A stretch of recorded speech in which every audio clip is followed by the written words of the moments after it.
Yo, it's World War, source supplies are scarce. Listen to ours, prepare, hibernating cabins, watch the rain scorches. We think tanks, it's symbolic fortress. Socialism forces to flee, Holocaust agendas. Burn offerings with the flesh, frontal equinox. Evil starve bloodlines, combine and scatter minds. War crimes is nutricide, fluoridate the populace. Bombs over Baghdad, Nazi. All right, and thanks for joining us. We're starting the guest segment of our show here on The Big Plantation. That is Esoteric Agenda by the Lost Children of Babylon, bringing you in off their album Zeitgeist. And we have with us here the founding member of Lost Children of Babylon. If you're unfamiliar with them, they've been in the Philly underground scene in the rap game for a long time now. A lot of people heard them on Jedi Mind Trick's first album, which is just a total classic to me. Nothing will ever be like that album. I've never heard anything before or like that album since. But Razul Alav from Lost Children of Babylon, thanks for joining the show. Assalamu alaikum. Thank you. Salaikum assalam. So, Razul, one thing that I really... I'm sorry, go ahead. I was just greeting the family out there, Nuwapian family. Said Hatep Yasar, that means peace family. All right, we'll get into that because that is definitely stuff I'm unfamiliar with, so that'll be interesting. But one thing I've always appreciated about the Philly scene in general is their adherence to the style that they've carved out for themselves. And like I said, the closest thing I've ever heard to the first Jedi album was other Lost Children of Babylon albums, whereas Jedi Mind Tricks, they kind of kept with the Wu-Tang style but went in a street direction as well. Lost Children of Babylon kind of stayed on that I don't even know what to call it, like crazy topic, expanding your mind. Raw, gritty underground. Huh? Raw, gritty underground. Well, it's all raw and gritty, but I wouldn't. There's not as much gangster type stuff in Lost Children of Babylon as much as there is just knowledge and wisdom and information, and that's something that I really appreciate. Would you give me the philosophy on Lost Children of Babylon? Well, me being raised a Muslim, I would always use references back to Islam and Sufism and various other different things I was studying at the time when I was starting the Lost Children of Babylon. The foundation of it is, I would say, Nuwapo, which is the ancient science of Nubia, and I came upon the ancient teachings of Ta-Nehisi when I was which is Nubia, when I was about 16 years old, about 16, 17. Before that, I was studying Egyptology. Still a Sufi, though, but I was studying Egyptology and physics, quantum physics. I was very much involved in studying amongst the UFOlogy community, involved with the Rosicrucian community, and just studying a lot of esoteric sciences. I wouldn't just say Nuwapo is the foundation of it. I would like to say it only because that was the foundation that I considered to call it. But I think that we get into a bunch of different forms of sciences when you listen to the Lost Children of Babylon. But the foundation of it at that particular time was ancient Kemet and Sumer at that time. So it was a combination of it all, rather I would say. The foundation, whatnot, of various different esoteric mystery schools, or if you want to call it mystery schools, Egyptology, whatever word makes you feel good. But it's a combination of it all together. I would say the foundation. But I'd say the foundation in it, when I started it, it was Nuwapo. Yeah, and that's definitely very, very prominent. I am looking at. I don't know if you've ever heard of Mark Passio. That's somebody I really want to interview. But so what is your view on a lot of this ancient knowledge? Because a lot of this has come forward, and the ancient knowledge has either been owned by what some people call the Illuminati or the elite, whatever word you want to call it. It's either been owned by them the whole time, or it's been co-opted by them and used as a method of control to speak in symbols. What is your view on that? Is that something that was theirs all along, and the elite class, like the priest class from the ancient cultures and things like that, were using it as a method of control, or was it something that was hijacked later down the line? Well, I would say that it was definitely hijacked, and the legacy of the ancient mystery schools was shrouded in mystery and had to be covered up. We have evidence of this from way back, as far as going all the way back to Greece, where the first temple was erected.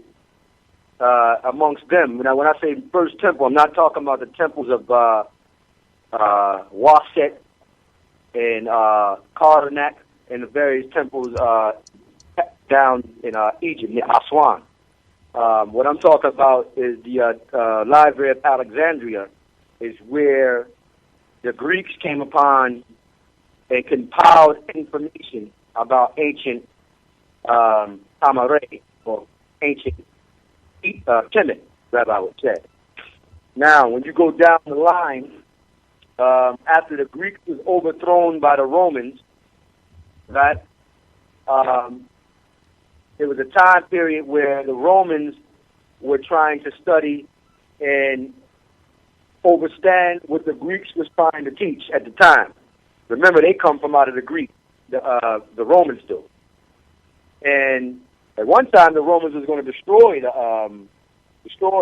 they did destroy the Library of Alexandria, but the teachings of the priesthood, the priesthood were still preserved.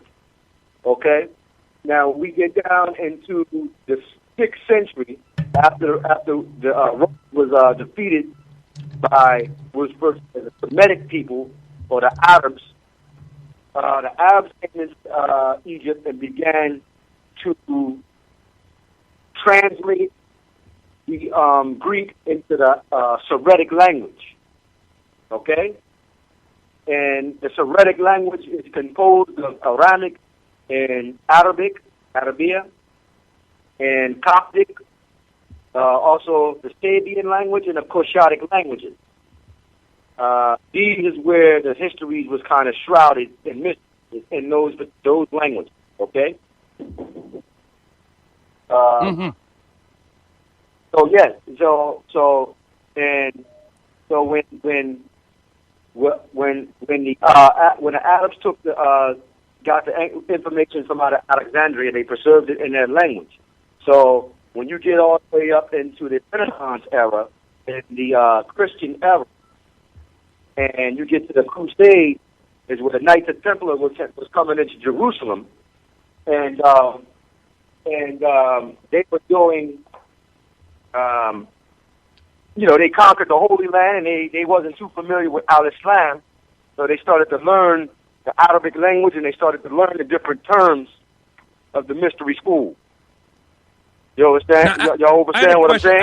Africa Bambaataa has been very eloquent in explaining and breaking down the Eye of Osiris being hijacked from Egyptian culture and used through occultist symbolism. And that's a good word to use, is hijack. They hijacked all these ancient wisdoms and knowledges and kind of kind of mutilated them for the most part. But what is your take on the fact that the current occultists who use these symbols in their own way, using ancient Latin on the money, Novus Ordo Seclorum, having the all-seeing eye, kind of crossbreeding them all, but also keeping the great majority of people dumb to the truth of those old wisdoms? What's your take on what they're doing to manipulate them, and where are they rooted from when they're using that symbolism, as opposed to somebody who follows as much understanding as you do? Well, again, it goes back to the Templars, and the Knights of Templar was the one who was given the wisdom from the so-called Moors. I don't like to use the word Moor because there's nothing but a Portuguese word or Latin or a word from Espanol meaning black, moranos meaning black, and you have the word negra or negro, which a lot of people in this country use as nigger. Okay, as far as the Moors, but the Moors or those particular people from that part of the land taught the ancient Templars, and they were studying the science underground. And when they got to England, the church or the Catholic Church wanted to persecute them, so they had to go underground. And from there, they started different orders, like the Masonic order, you follow, and the other Jesuits. Islamic orders that study the ancient wisdom of ancient Tamaray or Kemet, as some say. The question comes up is why would you shroud it in mystery? That's because of the monotheism, because we're in the era of monotheism. We're just moving out of that cycle of 6,000 years and starting a new cycle. So in order to be able to study the ancient wisdom or the ancient sciences, it had to go underground. That's why when you see it's more prominent in this society here in America. Why? Because the Masonic orders are ruling over and dictating over the majority. That's why you see the pyramid on the back of the dollar bill, which is not their seal. That's our seal. You understand what I'm saying? Right. It goes all the way back to the common. Right. And the Masonic orders, they've taken these ancient teachings and shrouded them in mystery, and then give them back to society, only to let them know that if you know the symbol, then you could be able to be a part of that particular society. You understand what I'm saying? Absolutely. So, do you follow anything into what they believe as far as ley lines and obelisks and the harnessing of power for war purposes? Do you think that that's at the root of their version of this mysticism? Yeah, that's exactly what it is. Is reversing the energy to work for them. But they don't vibrate on the same level as we do. They vibrate on 6, and we vibrate on 9. So if they're calling forth the Nathar, or the Natir, as they call them, the guardians, or the overseers, or whatever name you want to use to communicate with the forces or the powers of nature, they can only go a certain limit, because they don't even vibrate on that level to even have that particular power work for them. The question comes up, well, it looks like they're still in power. Yeah, well, they're vibrating, they're communicating with different energies or powers of vibrations that's vibrating on 6. Right.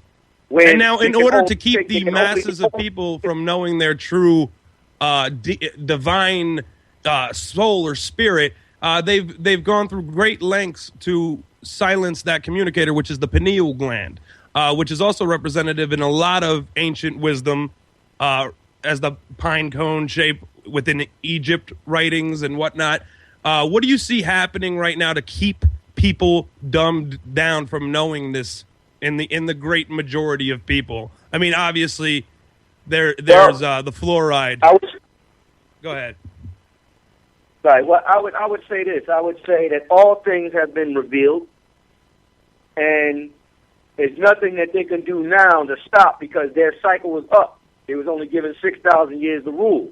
We're going into the next cycle now. We had, you know what I'm saying, they only had really a 30-year extension, which in the ancient is only really 30 minutes, according to the ancient calendar.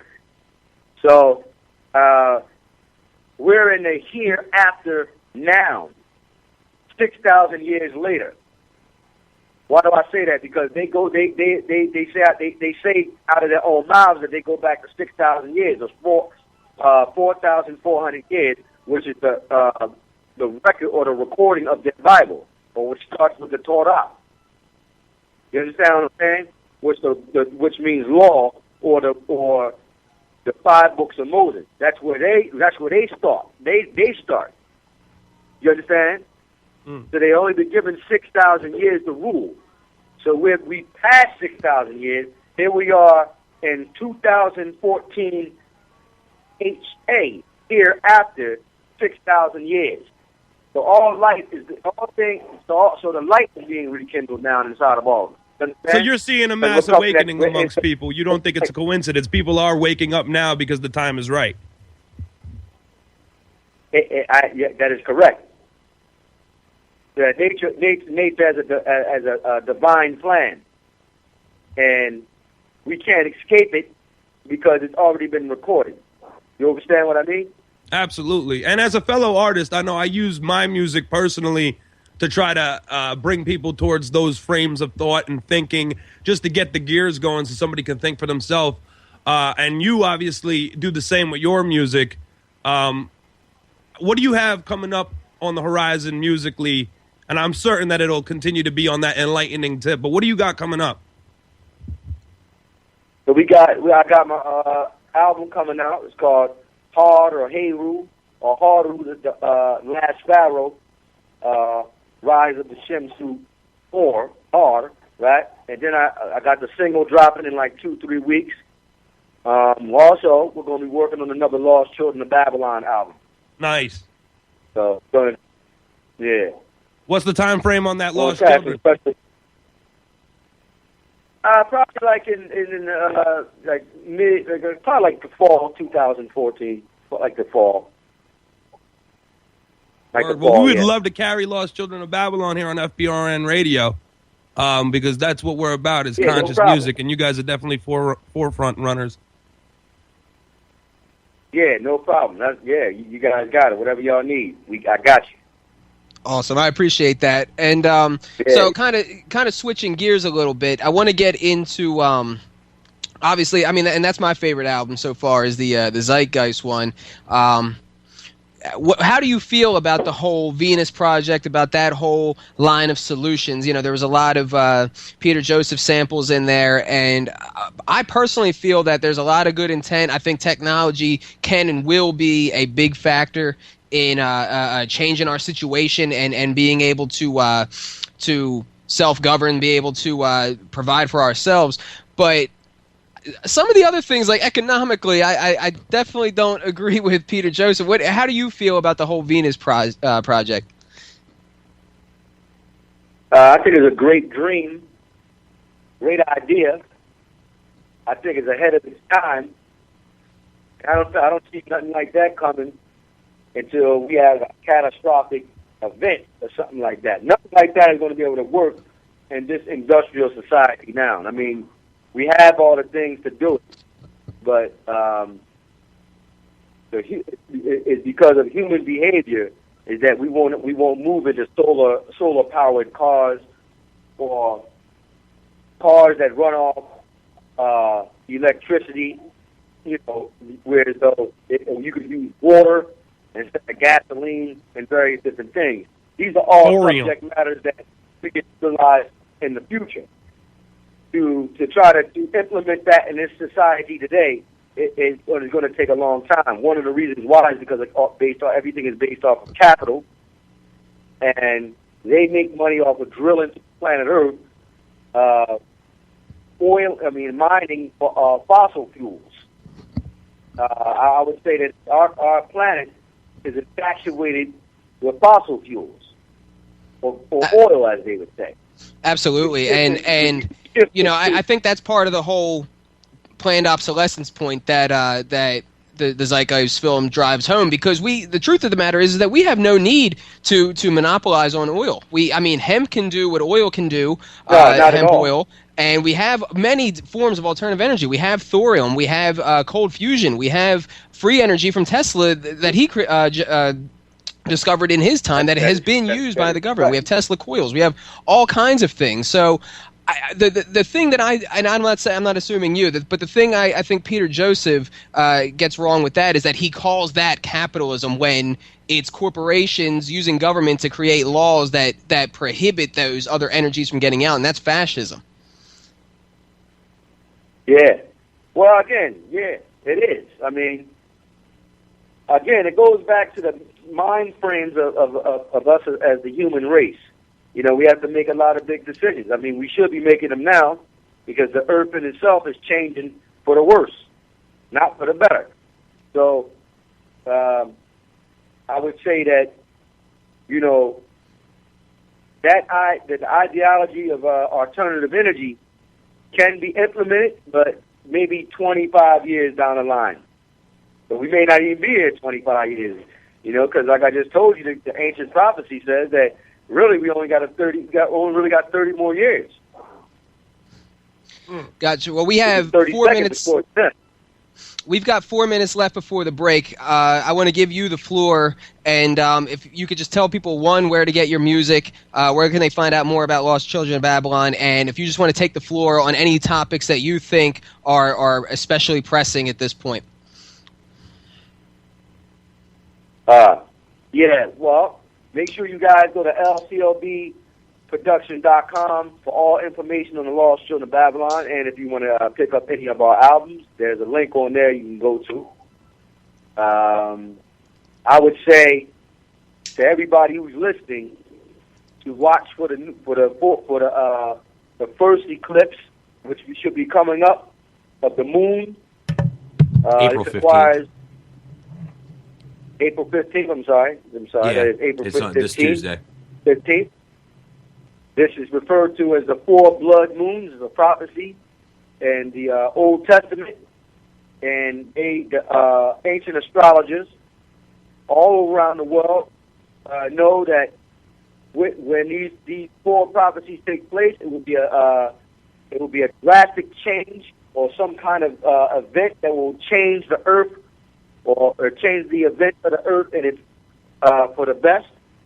And prepare. You have to prepare for the change because the heavens are trying to tell us something, and we're not prepared.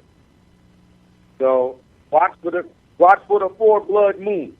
The first one will be sighted April 15th, like the good brother just said, and prepare yourself and watch the signs in the heavens, because you have to understand that the heavens is like a celestial time clock, and the heavens have been warning us, and we're not ready. We're not ready for what's about to befall the planet Earth, and we must prepare and get ready. And agree, and once that happens, I like to use the Titanic reference of once that happens, there's the people who say, hey, this ship can't sink. There's people who don't know what to do, and then there's people who say, hey, how do we build more lifeboats? And then we've got to look for the people that are trying to build lifeboats. That's definitely huge moving forward and how we react to this change that's coming. It's a consciousness shift. It's an awareness. Well, I would say that it is. I would say it's a conscious shift, but also it's really really that the planet is really trying to warn us about what's about to take place. I don't think any lifeboats or anything is going to really be able to help or stop what's about to befall the planet. Well, I meant metaphorically. Metaphorically. Right. Well, I would say just prepare yourself to make a gradual spiritual transformation. You know what I'm saying?